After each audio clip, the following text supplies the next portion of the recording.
Ayun, i-share ko sa inyo yung food dito sa Middle East. Sobrang ganda.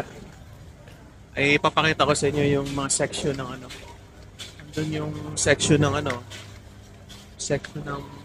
drinks. Starbucks lahat yan. Ito naman yung mga frozen nila. Ito yung frozen nila. Iba-iba yan. Sobrang medyo mura yung medyo mura yung mga frozen goods. But sobrang sulit niyan. Ganon. Lupit. Ang lupit. Ang section ko lang dito is pagkain eh. Yun lang yung masyadong binibili ko. Yun lang yung ito yung section ng minsan naging Starbucks. Tsaka may mga Red Bull. Minsan din ako nagre-Red Bull. Iniwasan ko na yung mga energy drink tsaka ice cream. Noon malakas ako diyan pero ngayon I quit. I stop. Ito yung section ng yogurt. Grabe yung mga pagkain dito. Very sobrang sulit. Iba-iba. Yung mga hindi mo natitikman sa buong buhay mo. Dito sa Middle East, halos mura na lang yan. Ito yung mga cheese sections din. No? Ito, wala to sa sa mga grocery store na sa Pilipinas. Kaya ang industriya ng pagkain, food security. Ito, kaya naman to Ito yung mga drinks nila, iba-iba na lang eh. Panis to sa buko natin eh. Ito, panis yan sa buko natin. Healthy pa. Diba? Paano sila nakapag-produce ng ganyan? Yung mga coke na yan, wala tayo niyan. Iniiwasan natin yan. Ito naman yung milk section nila. Iba-iba. Grabe yung gatas nila dyan, oh. Grabe yung gatas, lupit. Ang pinakamahal dito, yung goat's milk. Itong goat's milk na yan, oh, mahal yan. Kahit maliit lang yan. Sobrang mahal yan. Grabe yung presyo niyan. Grabe yung presyo niyan. Goat's milk. Ito naman yung merong Yakult dito eh. I think this one is made from saan ba to? Itong Yakult na yan. Ay, Japan. Japan brand. Oh my God. Wala akong Pilipinas dito ah. Look at that. Yakult. It's made from Japan. It's a Japan brand. Oh my God. Saan ba yung word na Japan nakita ko kanina? You know. It's a Japan brand, not a Philippine brand. For me, food production, yan talaga kailangan natin para umasenso bansang Pilipinas. Kasi, pag may pagkain ka na, okay na eh. Kung may tirahan ka, no more, no less na. Kahit hindi mo na kailangan eh.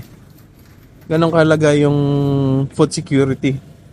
Food security sa Pilipinas.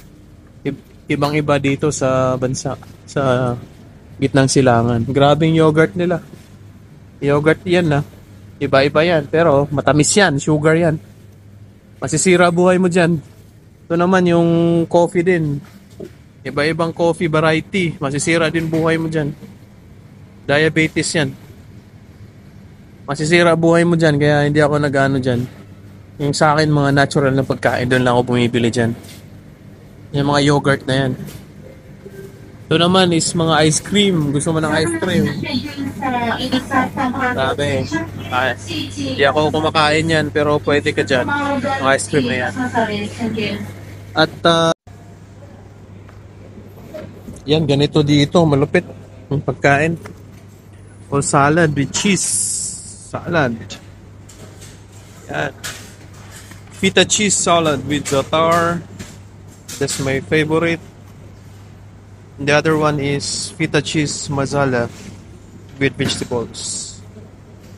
Ang laman yan, mga cheese. Malapit yan. With salad. Combination.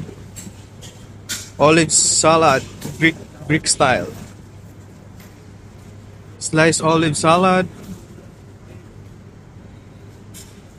Fresh hummus and baba egg. Egg with hummus. It's all salad, man. Sobrang sarap niyan. And quinoa, Mexican salad. with the sweet corn salad and quinoa pulled chicken. So, kahit di ka na magluto, baon lang, sulit na yan. Ganon kalupit yung setup. Kaya bumili tayo ngayon. Yun ang grocery natin ngayon. Lupit ng grocery natin. Ito yung grocery. Ready-made food. Pero healthy yan. Napaka-healthy yan.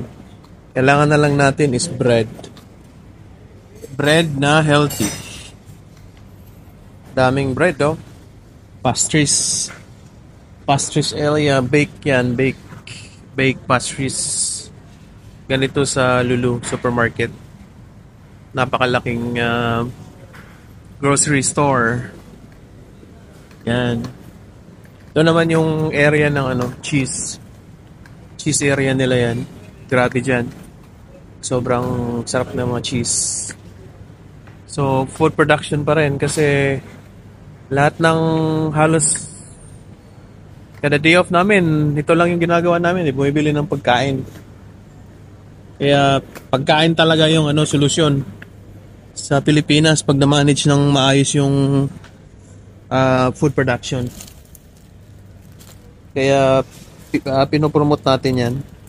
Yung bread nila, it will cost you this is 5.56. That's 100 pesos bread. Mas mura pa rin dito. Mas mura pa rin dito kaysa Pilipinas. Grabe. Sobrang mura pa rin dito. Sobrang mura pa rin ng dito, tinapay kasi maganda yung system nila. Tsaka yung egg, tingin tayo sa egg section. So yung egg section nila mura din dito yung egg Mas mahal pa ata sa Pilipinas. Ito brown egg. Brown egg is 1.3, 180, mga 200. It's like 240 pesos. So medyo mahal dito. But it's all worth it. Worth it yan. Ito yung mga cheese section nila dyan.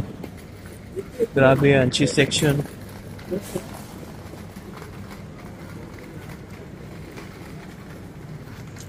Dito lang ako sobrang sarap. Yan ang mga cheese na yan.